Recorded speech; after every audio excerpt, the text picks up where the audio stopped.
여야 대선 경선 열기가 뜨거워지면서 후보들의 공약 경쟁도 덩달아 치열해지고 있습니다. 좋은 공약의 생산을 돕고 각 당의 선거 승리에 동력을 제공하는 곳, 바로 각 당의 싱크탱크인데요.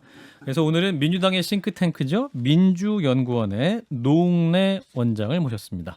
의원님 어서 오십시오. 예, 노웅래입니다. 안녕하세요. 예, 반갑습니다. 진중권 작가와 김석엽 소장과도 인사 나누시죠. 예, 안녕하십니까. 예, 지난 6월에 연구원장으로 취임하신 거죠? 예, 그렇습니다. 6월 말이요. 예. 요즘 어떠십니까? 그 당시 지도부가 비문 비주류로 바꾼 걸 상징하는 인사다 이런 평가도 받았는데, 예, 지금까지 내년 대선 앞두고 책임이 좀 막중하시겠습니다. 예, 뭐 비주류라는 얘기 하도 많이 들어서 이제 좀 신주류로 좀 바뀌려고 그러는데 예. 잘 될까 모르겠습니다. 신주류의 좌장은 누굽니까? 예, 신주류의 좌장은 누가 되는 겁니까? 좌장이요. 예, 의원님께서 하시는 겁니까? 뭐 문재인 대통령으로 모셔야죠. 퇴임하실 분인데. 예, 자, 그래도 이제 청취자 여러분들께서는 굉장히 또 그 당의 싱크탱크라 그러면 좀 예. 생소하실 수도 있을 것 같아요. 예. 그 민주연구원 어떤 역할을 하는 곳인지. 일단 국고보조금을 3분의 1을 쓰는 데죠. 네네. 뭐 이제 정당에다 주는 국고 3분의 1을 쓰는 데니까 이제 큰 역할을 굉장히 해야 크군요. 역할을 해야 될 기간이고요. 이제 대선 국면에서는 대선 승리를 이끌을 이제 공약 정책을 이제 만들어내야 되니까 이제 책임이 막중한 거죠. 이제 대선 후보도 있고 정책을 보고 또 찍는 사람도 있지만 뭐 정책을 보고 찍는 사람이 후보를 보고 찍는다는 사람이 저 여론조사를 보면 이렇게 비슷하게 나오는데 아마 정책을 보고 찍는 사람은 훨씬 적을 겁니다. 예, 그렇긴 하지만 그래도 아마 중요성은 분명히 있을 거고요. 근데 아마 저희들이 뭐 이렇게 좀 지금 뭐 민심이 그렇고 지지도 나오는 거 보면 상황이 녹록치 않아서 지금은 뭐 지지율도 그냥 그나마 그래도 대선 후보 경선을 이제 하다 보니까 조금 좀 나아지긴 했는데 엎치락뒤치락 하죠. 근데 아직도 우리는 뭐 이번 대선은 뭐 장담하기가 어려운 거고요.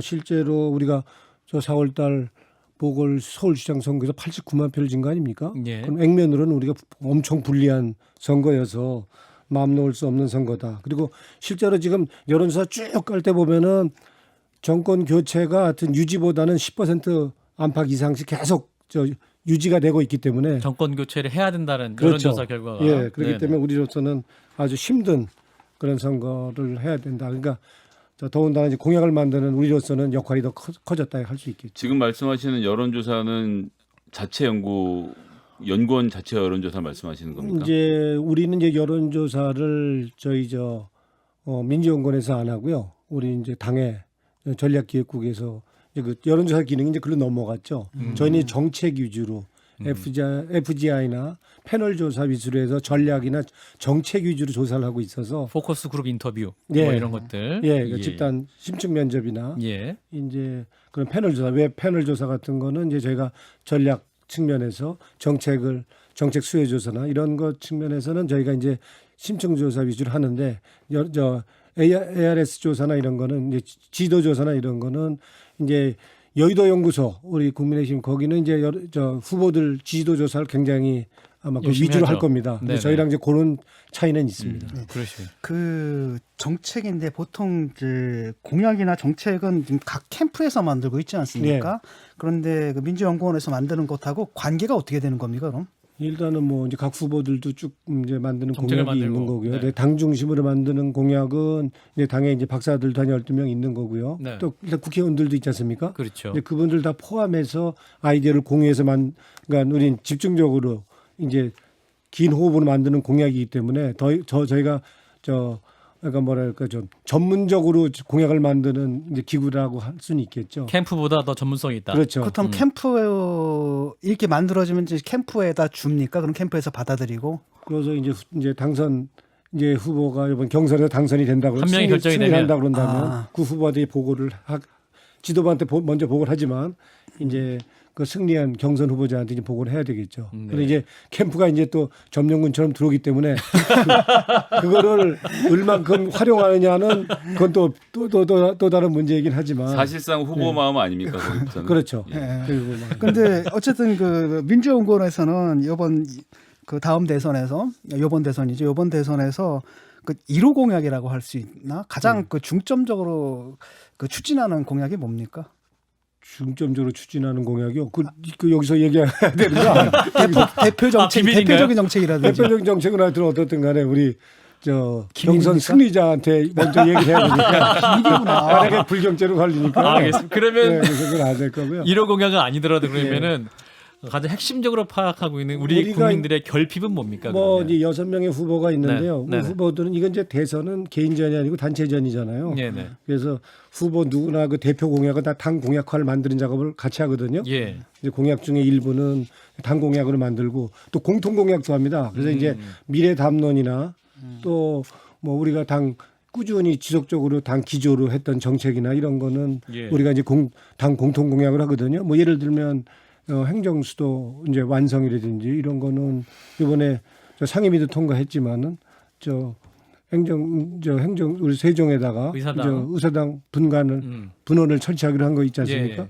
그러니까 그걸 하나 더 업그레이드해서 우리 행정수도로 완성하겠다 한다 그런다면은 그런 거는 좀 방법의 차이가 조금은 있을 수 있지만 그런 거는 큰 틀을 정한다. 큰 틀에서는 행정수도 완성하는 공약으로 우리가 지금 굉장히 입법부와 행정부가 지금 따로따로 놀기 때문에 엄청난 비효율이 생기는 거 아닙니까? 그래서 이제 그런 면에서는 그런 공약은 공통 공약으로 같이 발표도 할 수 있을 거라고. 원장님 지금 핵심 공약은 다 이제 비밀이라고 하셨는데 지금 핵심 공약 테마로 해서 이제 생활 기본소득 보장 문구가 들어가서 예. 지난달 생활 말에 기본소득. 예. 그래서 이제 기본소득하면 이재명. 예. 이게 딱 떠오르게 돼서 이게 좀 이재명 캠프의 편향적인 거 아니냐. 이게 좀 이제 정리가 좀 됐습니까? 뭐 그렇게 따지면 뭐 편향적이라고 할 수 있겠지만 그 앞에 들어가는 생활은 그 국민생활 저 소득보장이라고 그래서 그건 또 저 이낙연 후보 공약이거든요. 그래서 이 두 개 공약을 합친 건데 그리고 뭐 제가 있을 때 이게 저 논의됐던 게 아니고 그 전 원장 때 논의가 시작됐는데 그 이름은 이제 제가 들어온 이후에 붙였다고 그럽니다. 예. 그러니까 전 원장이 그래서 나는 이름을 안 붙였는데 왜 저 이 논의는 내가 했지만 이거 이름은 내가 생활 기본소득이다라고 내가 이름을 안 붙였다. 나는 잘 모르는 일이다 이렇게 얘기를 했는데 나중에 뭐 본인이 쭉 같이 논의했던 내용이어서 오해는 풀렸는데 예. 이제 후보들 간의 경쟁이 좀 치열해지다 보니까 또 뭐 당을 또 흔드는 사람도 또 있는 거고요. 이심 송심 논란도 있었고. 뭐 이제 그런 얘기도 나오는 거고 그러다 보니까 이제 이것도 결국엔 이것도 외부 자료 후보들 6명한테만 이제 그 대선 이제 공약 그 테마 9개를 준 거거든요.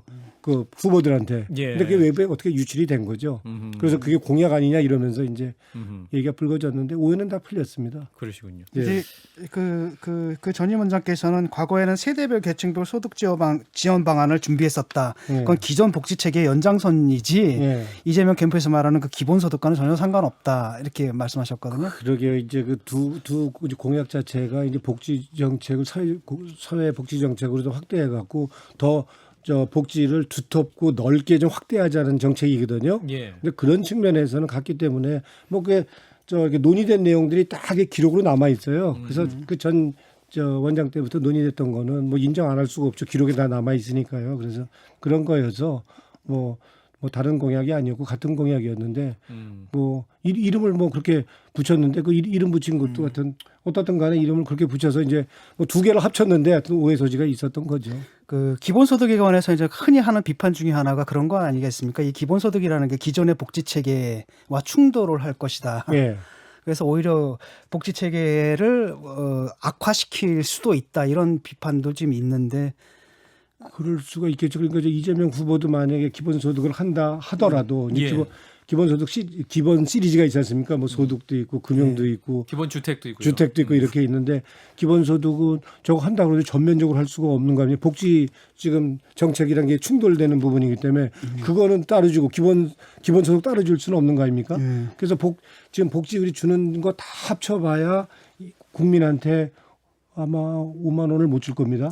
국민 1인당이요. 지금 주는 복지 정책으로 다 줄 수 있는 거예요. 그러니까 기본소득으로 만약에 1인당 10만 원씩 주는 거 쉬운 일 아니죠. 예. 만약에 별도의 예산이 염출이 안 된다면 쉬운 공약은 아닐 거예요. 그렇게 되면 의원님 신주류라고 하셨으니까 구주류라고 표현을 해야 될까요? 그 이제 민주주의 4.0 있지 않습니까? 예. 지금 현재 구주류는 아니지만 하여튼 의원님 생각처럼 이제 구주류가 될 것 같은데 이분들이 지금 이제 기본소득 관련돼서 토론을 이재명 캠프에 요청을 했고 예. 민주연구원이 이런 자리를 좀 만들어서 토론해 볼 만한 가치가 있지 않을까요? 그러게요. 그리고 이제 특정 후보한테만 이 토론의 기회를 준다 그런다면 그건 그 경선하는 과정에서 바람직하지 않겠죠. 더군다나 그러면 또 누구 특정 후보 도와준다고 논란이 있을 거고요. 예. 일단은 뭐 형평성 논란이 있을 테니까 네. 그거는 어려울 거고 뭐 딴 후보도 같은 이게 돌아가면서 한다든지 뭐 대상이 된다면 얼마든지 그건 뭐 가능하다고 봅니다. 왜냐하면 정책 갖고 우리가 지금 싸워야지 지금 뭐 인신공격이나 막 비방하고 이런 쪽으로 가니까 국민들도 또 손가락질하고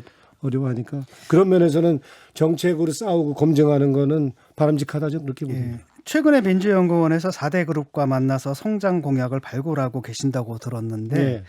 이게 성장이라는 게 이게 4대 그룹 만나가지고 너무 친대기업 행보 아니냐. 친대기업 행보고 오히려 이런 것들이 사실 우리 혁신을 좀 가로막는 측면들이 많지 않았습니까? 대기업들이 예. 예를 들어가지고 지금 스타트업이라든지 이런 중소기업들이 막 강한 기업이 되고 나중에 이제 뭐 유니콘 기업까지 가는 이런 흐름들 같은 것들을 좀 가로막는 부분들도 있었는데 4대 그룹과 만나서 성장을 논한다 이런 것이 조금 저한테는 좀 이상하게 들립니다. 그것도 뭐 성장하면 또 우리랑은 좀 안 맞는 것 같이 생각하는 사람들이 들어 있는데요. 민주당의 가치와. 예. 뭐 미래나 성장 이런 얘기는 근데 우리는 이제 그런 면이기 때문에 국민 눈높이로 다가가기 위해서는 그리고 요번엔 선거가 구도가 1대1 구도로 갈 거기 때문에 외연 확장이 안 되면 우리가 못 이기는 거 아닙니까? 우리 편만 다 찍으면 예. 이길 수가 없죠. 문재인 대통령이 요전 19대 대선에서 승리했지만 500만 표 이상을 정리했지만 진보표와 보수표를 합치면 보수표가 더 많은 거 아닙니까? 예. 그러니까 1대1로 붙으면 그때도 졌다 할 수 있는 거죠. 그러니까 그런 면에서 이제는 우리만의 차별화된 모습만 갖고는 안 된다고 보는 거고요. 예. 그래서 또 우리가 실제로 지금 코로나 팬데믹 이후에 이 지금 우리 경기 회복, 일자리 창출 이걸 하려고 그런다면 지금 우리 경제의 중심을 잡고 있는 이런 대기업의 연구소의 그 애로사항을 듣는 것도 우리는 필요하다고 본 거고요. 그래서 알겠습니다. 대표적으로 이제 미래 먹거리를 고민 안 할 수가 없는 거죠. 그리고 미래 먹거리 그리고 이제 국가의 미래 전략 산업이나 미래 산업 이런 거는 당연히 우리가 좀 애로사항을 듣고 필요한 거는 우리가 좀 정책이나 제도적으로 반영할 부분은 좀 해줘야 된다. 좀 필요하다고 봅니다. 그래서 만약에 우리가 계속 뭐 친노동 그리고 반기업 이런 이미지만 갖고 우리가 이번에 승리할 수 있겠습니까? 전략적인 그런 선택을 하고 계신다라는 말씀을 이례적으로 드리겠습니다. 선거 때만 이제 그래서는 안 되겠지만 알겠습니다. 나도 우리 국민 눈높이에 자꾸 다가가는 거는 필요하겠다 이렇게 생각합니다. 알겠습니다. 자, 노웅래 민주연구원장 만나고 있는데요. 또 나오셨으니까 언론중재법 얘기 좀 여쭙지 않을 수 없습니다. 이제 30일 본회의 때 다뤄지기로 이제 미뤄졌습니다. 이제 국민의힘에서는 필리버스터에 나서기로도 결정했다 이런 보도도 나오고 있는데 현 상황 어떻게 보고 계십니까? 그러게요. 지금 뭐 필리버스터를 하고 이제 우리는 또 전원위원회를 또 하겠다고 그러는 거 아닙니까? 네, 의원 그러니까 전원위원회. 문제가 있으면 우리는 좀 고칠 각오도 이제 준비돼 있다 이런 얘기고요. 예. 그래서 이제 4분의 1 이상 의원들이 동의를 하면 전원위원회를 열 수 있거든요. 그럼 토론회장이 마련되는 거죠. 그러면 뭐 국민의힘이 별도의 수정안을 낼 수도 있는 거고 또 시민사회단체도 우리가 시민단체의 요구는 제가 미디어 팀장 1차 단장을 했거든요. 네네. 그때도 이제 뭐 기자협회랑도 토론을 하고 우리 언론노조랑도 토론을 하고 이제 토론회장을 가져서 이제 그때도 이제 일부 이제 우리가 필요한 부분을 걸러내기도 했지만 이번에 지금 논의하는 과정에서도 이제 시민사회단체가 요구하는 것도 집어넣거든요. 근데 그래도 아직도 좀 문제가 있다 하는 부분이 있다 그런다면 전원회의에서 수정안을 마련해서 거기다 포함시킨다 그런다면 저희는 그거 포함해서 얼마든지 내용을 수정할 수 있다. 담을 생각을 갖고 있는 거고요. 그런 면에서 뭐 폐쇄된 상태가 아니고 열린 상태로 언론중재법 해서 어디 가짜 뉴스만큼은 이거는 적어도 이거는 뭐 유튜브건 SNS건 1인 미디어건 그리고 기성 언론이건 간에 이게 거의 이제는 이제 사회 문제가 되고 있는 거고요. 의원님께서 이제 차단해야 가짜뉴스라고 된다고 봅니다. 말씀하셨지만 지금 이제 일반적인 시민이나 언론 노동자들 같은 경우는 이제 언론 탄압법이다 이렇게 인식을 하고 있습니다. 네. 이 부분에서 좀 해명을 저도 해주셔야 이제 될 것 같습니다. 기자를 매일경제에서 2년 하고 MBC에도 계셨고요. 그렇죠. MBC 19년 하고 노조위원장도 언론 노조 예. 수석부위원장도 했지만 정말 이걸 그렇게 본다 그런다면 저는 그거에 대해서는 동의해. 저 기자의 양심으로 저는 동의하지 못하겠고요. 그거는 지금 이제 언론 미디어 상황이 달라진 거 아닙니까? 전에는 뭐 조간이니 석간이 종이신문이 주였다 그런다면 지금은 실시간 인터넷이 지금 기사를 그냥 생산하고 유통하는 시대 아닙니까? 예. 그러니까 빛의 속도로 그러니까 이 정보가 뉴스가 지금 쏟아지는 그런 시대다 보니까 이제 속보 경쟁을 하죠. 그러니까 옛날과 속보 경쟁 정도가 아니죠. 예. 이러다 보니까 이제 기성 언론들이 대부분은 그냥 사실 검증, 사실 확인을 거의 못 하는 거죠. 그러니까 일단 쓰고 보자. 그리고 뭐 쓰고 아니면 말고 뭐 이런 식의 하다 보니까 우리가 보통 우리가 신문에 났어. 뭐 방송에 났어. 이런 건 옛날에는 다 믿는 얘기였잖아요. 다 그 진실로. 근데 지금은 뭐 신문에 났어. 방송에 났어. 그래도 그 별로 안 믿는 사람 상당히 있는 시대가 됐기 때문에 이제는 적어도 내가 기자적 양심으로 그 기자의 사회적인 책임 그리고 가짜뉴스의 폐해를 그 국민들이 저 생사람 잡는 국민들이 그런 피해 안 보게 하려고 한다 그런다면 적어도 기사 쓰면서는 최소한의 부담 그리고 불편을 감수할 수 있을 정도의 양심, 소명의식이 있는 사람이 난 기자를 해야 된다. 그렇지 않으면 기자는 기레기가 될 근데 수밖에 이 없다. 법안에 이렇게 대해서 봅니다. 이제 예. 국경 없는 기자회라든지 이제 예. 국내 언론단체뿐만 아니라 예. 그 전 세계 있는 언론인들 굉장히 우려를 많이 하고 있습니다. 이분들도 건전한 상식이 있는 분들이고 그걸 보면서 예. 좀 객관적으로 봤을 때 문제가 있다고 보시는 거 아닙니까? 그런 비판에 대해서 좀 열린 마음으로 예. 보셔야 되는 거 아닌가요? 그럼 이제 좀 이제 그 거기 일부 이제 지금 법안 내에도 좀 모호성 있는 추상적인 게 좀 있지 않습니까? 있죠. 대표적으로 이제 그 저 고의성 예. 그리고 중과실에 대한 추정하는 규정이 있잖아요. 예. 그거는 이제 그 가짜 뉴스를 저 보도한다 하더라도 기사를 낸다 하더라도 기자가 고의성과 그리고 중과실이 없으면 처벌하지 않게 돼 있는 거죠. 예. 근데 그걸 추정을 해갖고 처벌하려고 한다 그런다면 그 고의성과 중과실의 면책 조항을 둔 거는 언론이라는 그 헌법적 가치, 알 권리 역할이라는 거에 대해 보호하기 위해서 만든 규정인데 예. 그거를 추정을 해갖고 구체적으로 저 처벌하려고 규정을 만들었다면 입법 취지와 안 맞는 거죠. 예. 그래서 저는 당에다도 얘기를 했는데 그거는 너무 무리하다. 그 규정 자체가 그 기자를 언론을 보호하는 장치여야 되는데 그거를 처벌을 더 구체적으로 하기 위해서 구체적인 규정을 둬서 그거를 규정을 만든다면 그건 잘못된 거다. 그래서 그거는 밖에서 문제 제기하는 거가 저는 상당 부분 논의할 가치가 있다라고 봐서 그 부분은 우리가 다시 논의한다면 그 부분은 좀 다시 검토할 필요가 있다. 예, 사실은 이게 가짜 뉴스 잡겠다고 한 분이 또 있었죠. 트럼프라고. 근데 이분은 항상 진짜 뉴스는 다 가짜 뉴스라고 부르고 그 가짜 뉴스를 자기를 진짜 뉴스라고 얘기를 한단 말이죠. 그다음에 우리나라 사회도 한 1년 반 동안은 그런 상태였습니다. 예를 들어 가지고 제가 여쭤볼게요. 예컨대 뭐 동양대 표창장이 위조됐다. 이 가짜 뉴스입니까? 진짜 뉴스입니까? 그렇게 따져봐야 되겠는데. 봐봐요. 지금 이런 상황이라는 거예요. 예. 이건 법원으로서 판결이 나왔는데도 불구하고 이것은 예. 가짜 뉴스가 될 수가 있다라는 거예요. 예. 이런 상황이거든요. 예. 그래서 저는 그러니까 지금 생각해 보십시오. 민주당의 꼴을 한번 생각해 보십시오. 과거에는 저 보수당이 저러면 모든 사람들이 이렇게 시크럼을 짰는데 지금 예. 민주당이고요. 예. 반대하는 게 국민의힘이고 국민의당이고 정의당이고 예. 시민사회단체 다 언론단체들 다 그다음에 심지어는 뭡니까 외국의 모든 것들이 민주당을 포위하고 있거든요.